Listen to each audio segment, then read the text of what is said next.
bagi kemuliaan-Mu. Mari kita berikan tepuk tangan yang paling meriah buat Allah kita yang baik, luar biasa. Haleluya, haleluya, haleluya. Segala puji, hormat, syukur hanya bagi-Mu Allah yang hadir, Allah yang bertata di tengah-tengah pujian kami. Terima kasih buat kehadiran-Mu di tengah-tengah kami Tuhan. Kami percaya ketika Engkau hadir di tengah-tengah kami, maka sesuatu yang dahsyat dan luar biasa itu sedang terjadi dalam hidup kami. Kami percaya ketika Engkau hadir, kami yang lemah dikuatkan oleh Tuhan. Ketika Engkau hadir, kami yang susah dihiburkan. Ketika Engkau hadir, kami yang sakit disembuhkan oleh Tuhan. Sebab Engkau Allah hadir di tengah-tengah kami dan memberkati ibadah kami. Terima kasih Bapa. Dan biarlah di tengah-tengah hadirat-Mu kami mau duduk diam untuk mendengarkan firman-Mu. Kami percaya firman-Mu adalah kebenaran, firman-Mu pelita bagi kaki kami, dan terang bagi seluruh jalan kehidupan kami. Persiapkanlah hati kami sebagai tanah hati yang subur, yang siap untuk ditaburi benih daripada firman Tuhan. Dan biarlah firman Tuhan yang tertabur dalam hati kami, itu boleh berakar, bertumbuh dan berbuah 30, 60 bahkan 100 kali lipat. Sehingga nama Tuhan semakin ditinggikan dan dipermuliakan. Terima kasih urapi setiap kami dan urapi hamba-Mu. Segala puji, hormat, syukur hanya bagi-Mu. Di dalam nama Tuhan Yesus kami sudah berdoa. Sama-sama katakan amin. Kita berikan tepuk tangan buat Tuhan. Haleluya.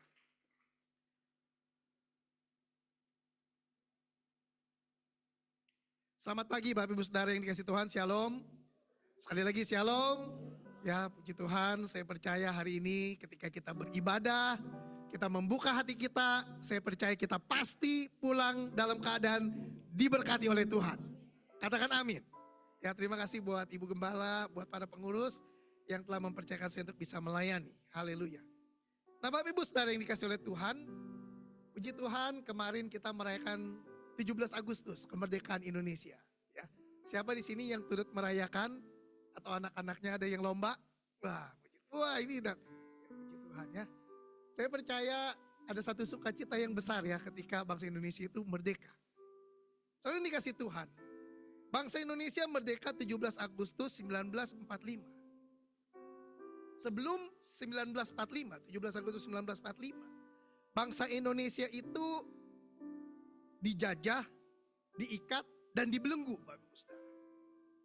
Tetapi 17 Agustus 1945, bangsa Indonesia memproklamirkan kemerdekaannya.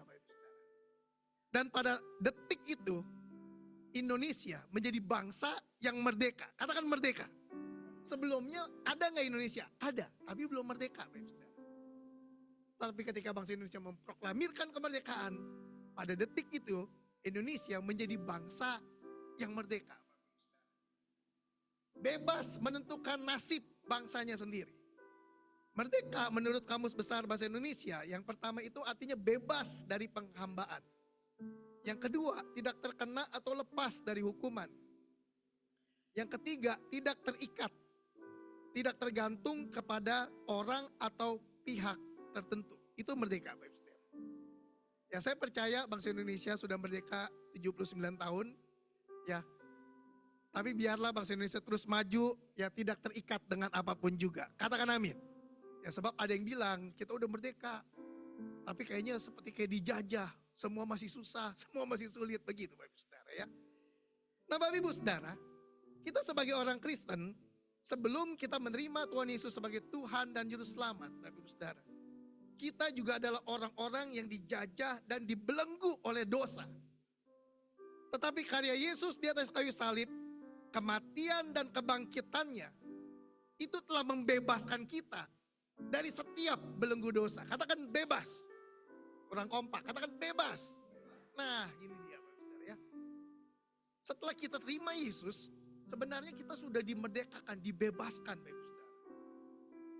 Tetapi berapa banyak orang yang telah terima Yesus, sudah dibaptis Bapak Ibu Saudara, sudah ikut ke gereja, tapi hidupnya masih terbelenggu dengan dosa. Diikat dengan dosa-dosa tertentu. Sepertinya susah lepas Bapak Ibu Saudara. Nah Bapak Ibu Saudara, coba kita buka Alkitab di dalam kitab Roma pasal yang ke-6. Ayat 17 sampai 18. Saya akan bacakan ayat ini, nanti kita baca mundur di ayat yang ke-11. Kita baca bersama-sama. Roma 6 ayat 17 sampai 18. Saya akan bacakan buat Bapak Ibu Saudara. Tetapi syukurlah kepada Allah, dahulu memang kamu hamba dosa. Tetapi sekarang kamu dengan segenap hati telah mentaati pengajaran yang telah diteruskan kepadamu. Ya, 17-18 bisa ditayangkan. Sudah ya di situ ya. Kamu telah dimerdekakan dari dosa dan menjadi apa?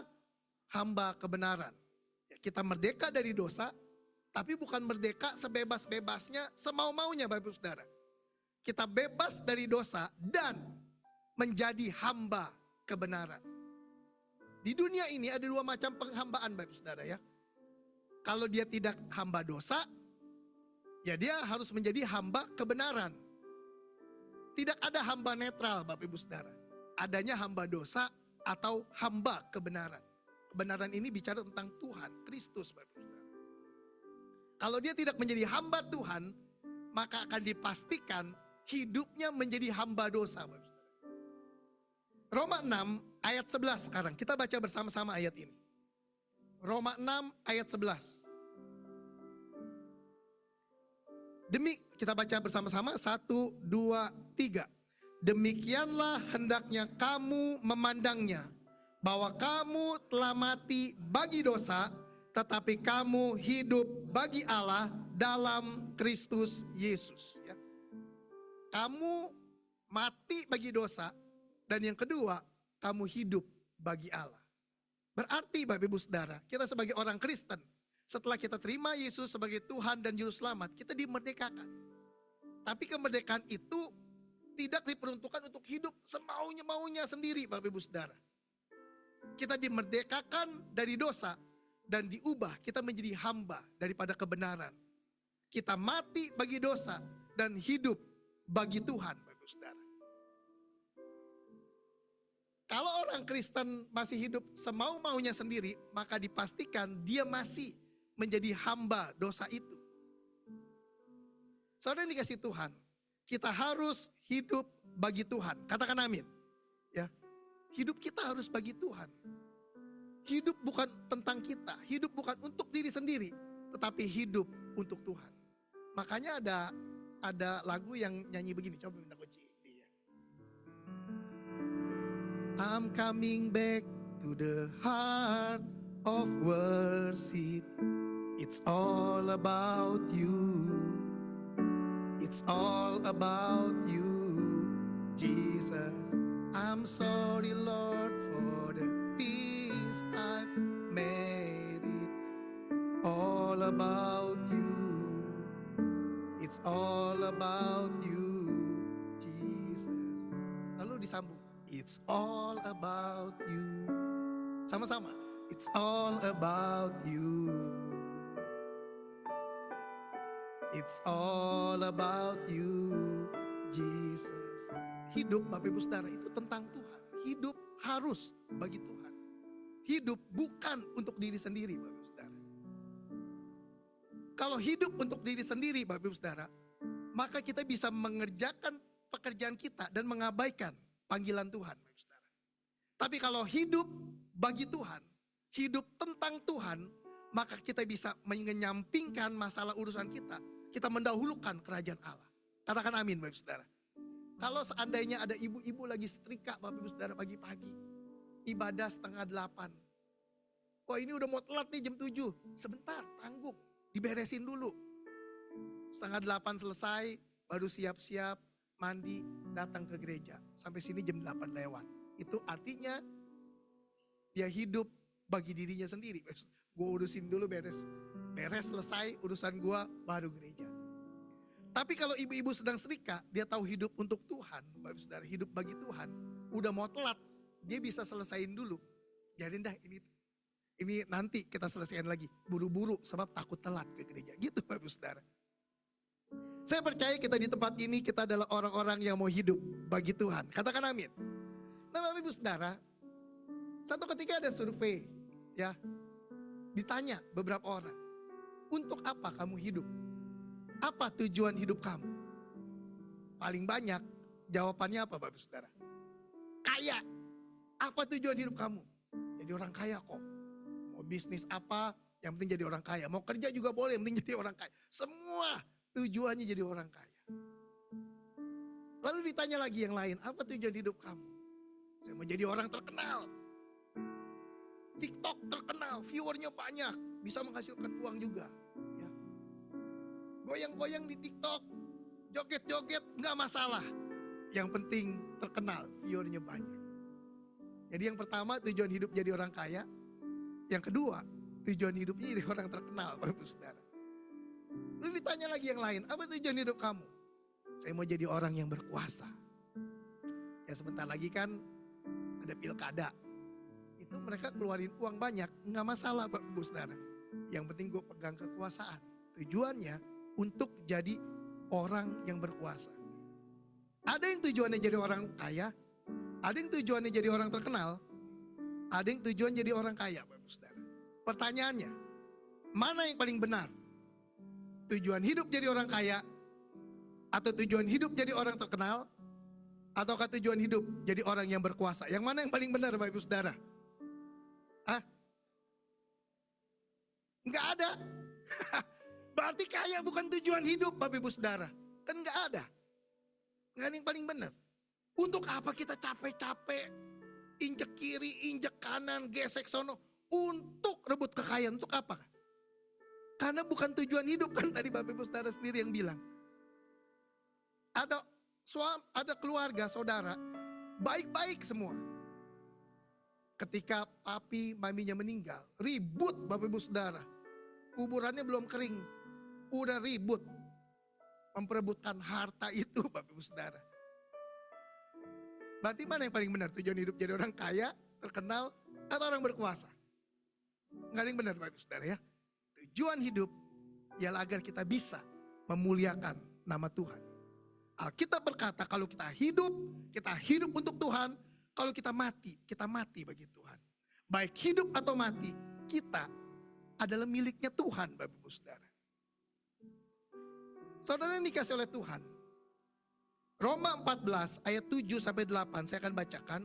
Sebab tidak ada seorang pun di antara kita yang hidup untuk dirinya sendiri. Dan tidak ada seorang pun yang mati untuk dirinya sendiri. Sebab jika kita hidup untuk Tuhan. Jika kita mati untuk Tuhan. Jadi baik hidup atau mati, kita adalah milik Tuhan. Oleh sebab itu Bapak Ibu Saudara, biarlah pagi hari ini kita boleh menyadari. Kita sudah dimerdekakan dari dosa. Dan kita harus menjadi hamba kebenaran itu. Yang mau katakan amin. Kita sudah mati bagi dosa. Dan kita harus hidup bagi Tuhan. Hidup bukan untuk diri sendiri. Tetapi hidup untuk melayani. Ya. Yang mau katakan amin. Saudara. Coba lihat kiri kanan dulu ya supaya gak tegang. Bilang mari melayani. Iya melayani Bapak Ibu Saudara. Hidup untuk Tuhan artinya kita mau melayani. Yang melayani kita mau beri yang terbaik.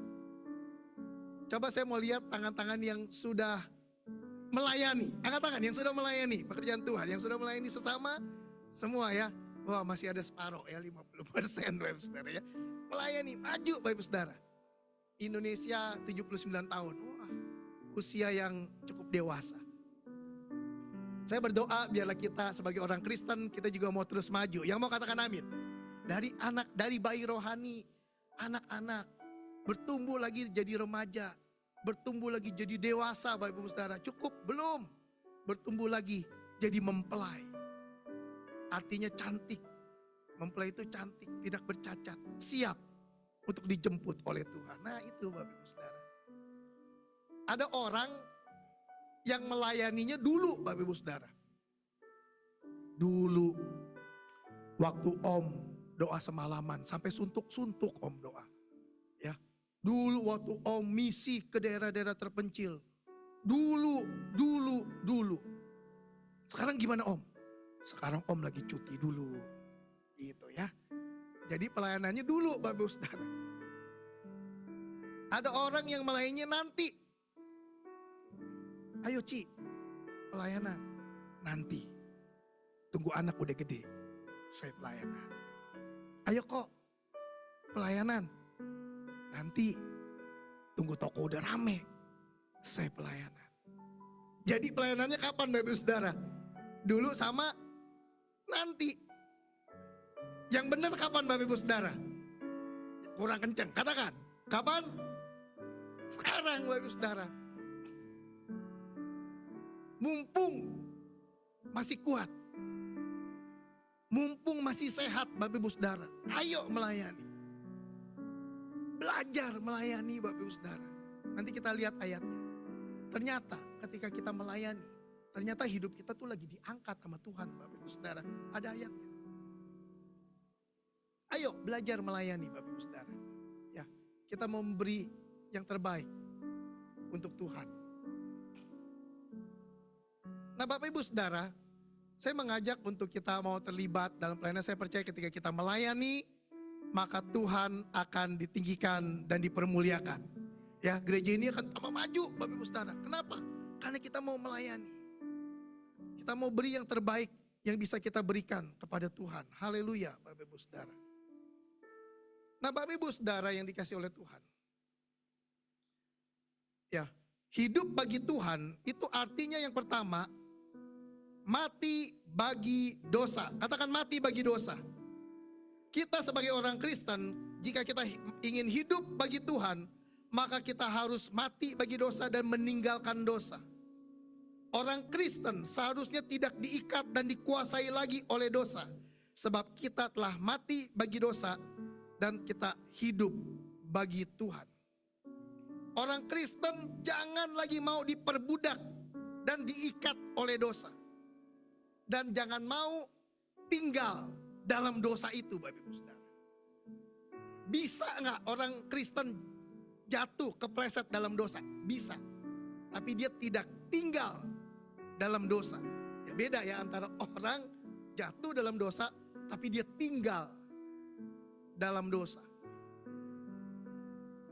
Orang Kristen bisa jatuh dalam dosa. Tapi kalaupun jatuh, kalau dia sungguh-sungguh, maka dia nggak akan tergeletak. Tapi kalau orang yang tinggal dalam dosa, Bapak Ibu Saudara, udah hidupnya sama dengan dunia. Ada 3 jenis manusia, Bapak Ibu Saudara. Yang pertama saya sebut anthropos sarkikos. Anthropos psikos. Ini saya agak terbalik ya, mohon maaf kalau salah dikoreksi. Anthropos psikos. Anthropos psikos ialah dia manusia duniawi. Alkitab bilang dia hidup secara duniawi. Yang pertama. Jenis manusia yang kedua, anthropos sarkikos. Kristen duniawi. Dia sudah Kristen, tapi dia hidup menurut cara-cara duniawi. Nggak ada bedanya sama orang dunia Bapak Saudara. Itu yang kedua. Yang ketiga ada yang namanya anthropos pneumatikos. Kristen rohani. Katakan rohani. Ini yang beda Bapak Saudara.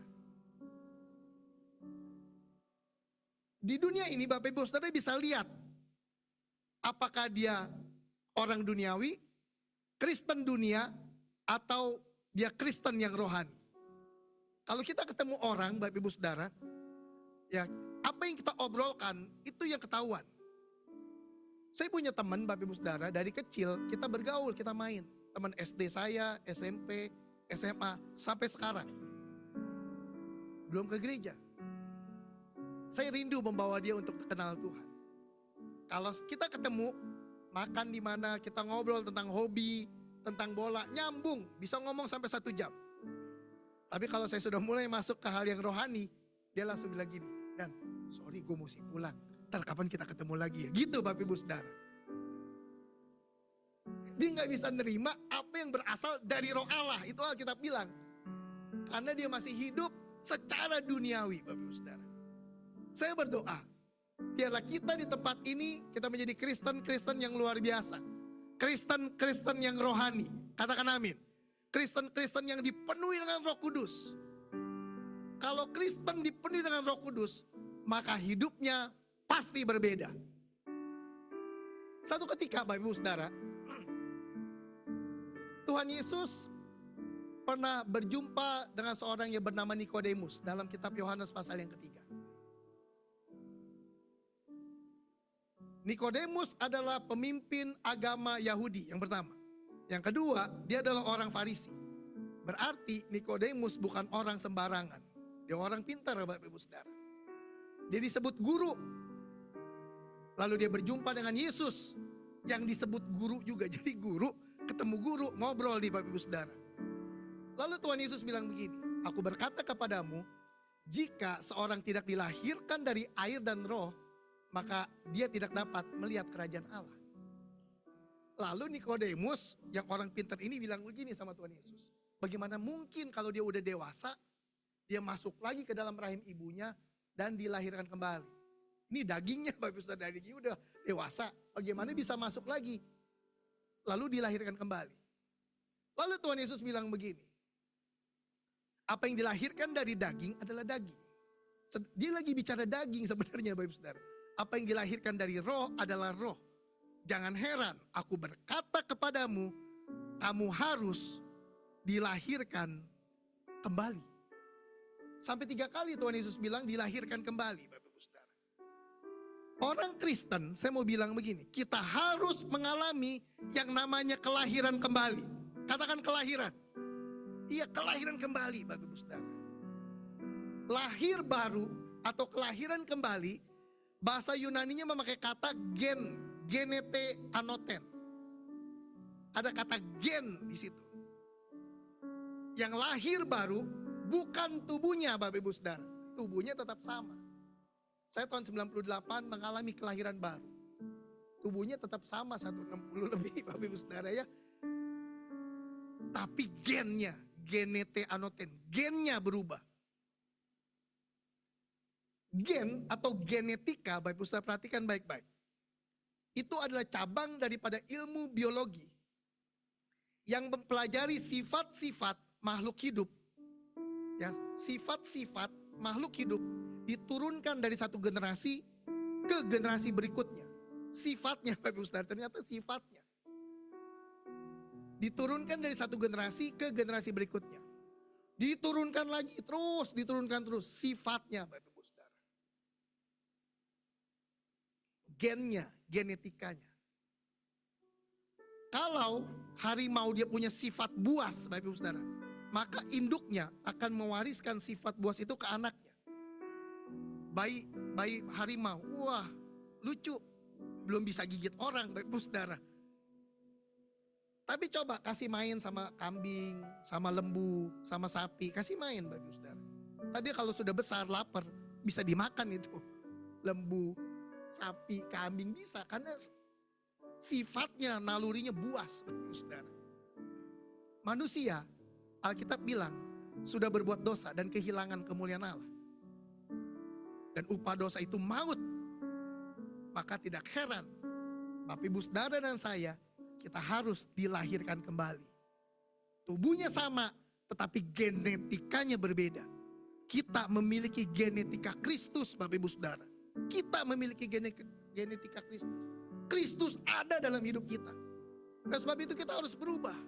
Kita harus menjadi Kristen-Kristen yang tidak terikat dengan dunia ini. Kita harus menjadi Kristen-Kristen yang dewasa. Kita harus menjadi Kristen-Kristen yang memuliakan nama Tuhan. Katakan amin. Kita mati bagi dosa dan hidup untuk Tuhan. Nah yang kedua, hidup bagi Tuhan artinya kita mau melayani Tuhan. Mari kita melayani Tuhan Bapak Ibu Saudara. Saya akan buka di dalam kitab Matius 20, saya akan cepat, sudah jam 9, sebentar lagi saya akan selesai. Matius 20 ayat 26 sampai 28. Saya akan bacakan buat Bapak Ibu Saudara. Ternyata Bapak Ibu Saudara ketika kita melayani, ternyata Tuhan itu sedang mengangkat hidup kita. Ya. Matius 20 ayat 26 sampai 28, firman Tuhan berkata, tidaklah demikian di antara kamu. Barang siapa ingin menjadi besar di antara kamu, hendaklah ia menjadi pelayan. Siapa di sini yang ingin menjadi besar? Angkat tangan. Saudara mau menjadi besar? Alkitab bilang, hendaklah ia menjadi pelayanmu. Dan barang siapa ingin menjadi yang terkemuka di antara kamu, hendaklah ia menjadi hambamu. Sama seperti anak manusia datang bukan untuk dilayani, melainkan untuk melayani dan memberikan nyawanya menjadi tebusan bagi banyak orang. Ternyata Bapak Ibu Saudara, ketika Bapak Ibu Saudara melayani, ternyata Bapak Ibu Saudara hidupnya lagi diangkat sama Tuhan. Benar Bapak Ibu Saudara. Saya sebelum kenal Tuhan, saya sudah bersaksi banyak. Saya anak terikat narkoba. Saya suntik cairan heroin dalam tubuh saya bertahun-tahun. Saya pernah masuk rumah sakit jiwa, saya pernah masuk rehabilitasi. Ke rumah teman saya diusir, saya Bapak Ibu Saudara. Pergi Dani, kamu tukang mabok, bikin anak saya rusak. Pergi kamu, pergi. Saya diusir. Satu ketika saya bertobat, saya melayani. Saya hidup benar, saya jadi Kristen yang rohani, saya jadi cinta Tuhan. Bapak Ibu Saudara, setiap pagi saya bangun, saya berdoa, Bapak Ibu Saudara. Saya melayani, Senin saya ke gereja, setiap ada aktivitas saya ikut Bapak Ibu Saudara. Saya melayani. Beberapa bulan kemudian, gak lama, saya ketemu sama teman papa saya yang ngusir saya ini Bapak Ibu Saudara. Di ITC Cempaka Mas. Ih Dani ya? Ya Om. Saya gak tahu dia bisa dengar dari mana. Om dengar kamu pelayanan di gereja sekarang. Ya Om. Sekarang saya mau belajar pelayanan. Bagus itu. Dan datang dong ke rumah gitu Bapak Ibu Saudara. Ajak tuh si Ming Ming gitu Bapak Ibu Saudara ya. Dulu saya ke rumahnya diusir. Tapi ketika saya belajar melayani, ternyata Tuhan sedang mengangkat hidup kita. Bapak Ibu Saudara ingin menjadi besar? Jadilah pelayan. Melayani Tuhan Bapak Ibu Saudara. Layani sesama. Kelihatannya capek Pak. Gak apa-apa. Emang hidup untuk melayani Bapak Ibu Saudara. Ketika kita melayani, ternyata Tuhan sedang mengangkat kita. Nanti ketika masuk dalam pelayanan, disitulah Bapak Ibu Saudara akan diproses kembali. Bagaimana Bapak Ibu Saudara melayani dengan sikap hati yang sungguh-sungguh berkenan kepada Tuhan Bapak Ibu Saudara. Pelayanan di tempat ini, mimbar ini bukan panggung Bapak Ibu Saudara. Panggung tempat orang cari nama. Panggung tempat orang cari cuan. Tapi panggung pelayanan tempat ini merupakan mesbah.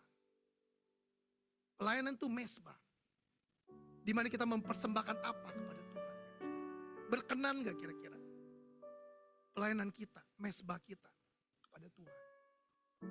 Saya berdoa biarlah kita terus maju di dalam Tuhan. Kita menjadi Kristen-Kristen yang rohani. Kita sudah dimerdekakan dari dosa. Katakan merdeka.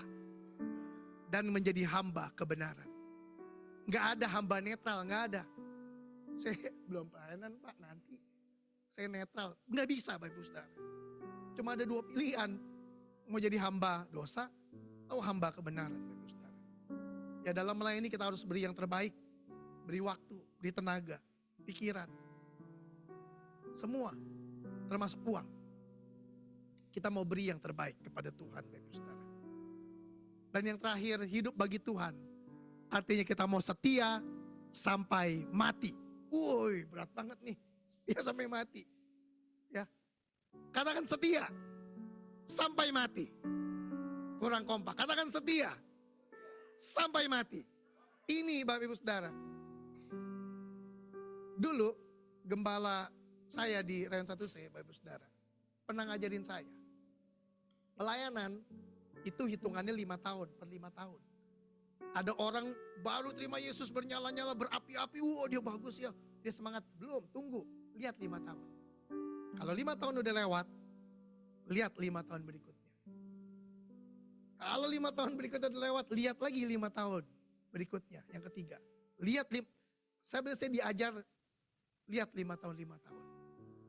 Dan saya lihat Bapak Ibu Saudara. Saya melayani pada waktu itu bersama-sama dengan teman-teman saya banyak. Anak-anak muda semua. Sekarang cuma sedikit yang pelayanan. Yang masih setia melayani. Bahkan sudah ada yang jadi pejabat gereja Bethel Indonesia. Baptis orang. Sekarang pindah jadi mualaf Bapak Ibu Saudara. Ada gak? Ada. Ada. Oleh sebab itu kita harus melayani sampai mati. Wih, berat amat Pak. Iya. harus setia sampai mati. Ada masalah, maju Bapak Ibu Saudara, katakan amin. Jangan jadi orang Kristen ada masalah dikit, telepon Pak Gembala, Pak, sorry saya nggak pelayanan lagi Pak. Kenapa? Lagi ada masalah Pak. Jangan Bapak Ibu Saudara. Ada masalah, maju terus. Katakan maju terus. Ada rintangan, maju terus. Maju Bapak Ibu Saudara. Jangan kesandung dikit, berdarah lututnya, nangis. Aduh gak ke gereja dulu dah. Jangan Bapak Ibu Saudara ya. Kita harus menjadi orang yang maju terus. Maju terus, maju terus.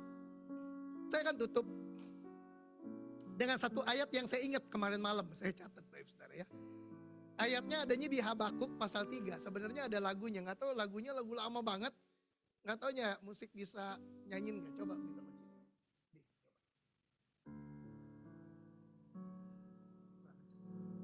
Coba di.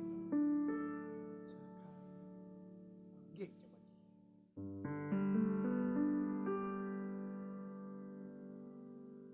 Gak usah pakai musik lah ya. Lagunya begini Bapak Ibu Saudara ya. Sekalipun pohon ara tak berbunga, pohon anggur tidak berbuah. Pohon ara tidak berbunga, pohon anggur tidak berbuah. Pohon zaitun mengecewakan, ladang-ladang tak menghasilkan makanan. Udah pohon anggur, pohon ara, ladang-ladang habis semua. Lalu dilanjut lagi, kambing domba terhalau dari kurungan, lembu sapi tak ada dalam kandangnya, namun aku tetap bersuka. Nah ini dia nih, beria-ria di dalam. Ini mah ayatnya ya Bapak Ibu Saudara ya. Coba kita buka Habakuk pasal 3 ayat 17 sampai 18. Ini ayatnya Bapak Ibu Saudara. Habakuk pasal 3 ayat 17 ya.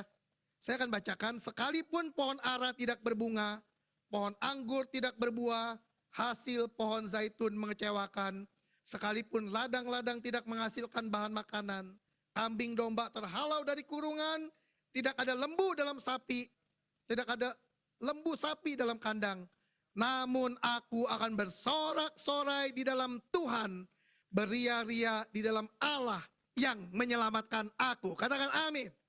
Ini Bapak Ibu Saudara, orang Kristen harus seperti ini. Ya, ada rintangan, maju terus. Ya, ada halangan, maju terus. Jangan sedikit rintangan, mundur Bapak Ibu Saudara. Saya percaya di GBWTC Mangga 2 enggak ada yang demikian. Semua maju semua. Semua menjadi Kristen yang dewasa. Katakan amin. Kristen yang melayani. Berikan tepuk tangan buat Tuhan ya. Haleluya ya. Nah, merdeka ya, kita sudah merdeka ya. Kita sudah merdeka, kita merdeka dari dosa, dan kita mau menjadi hamba kebenaran. Kita berikan tepuk tangan buat Tuhan, kita bangkit berdiri. Kita bangkit berdiri Bapak Ibu Saudara. Nah, ada satu ketika Bapak Ibu Saudara di, kita kunci di lagu ini.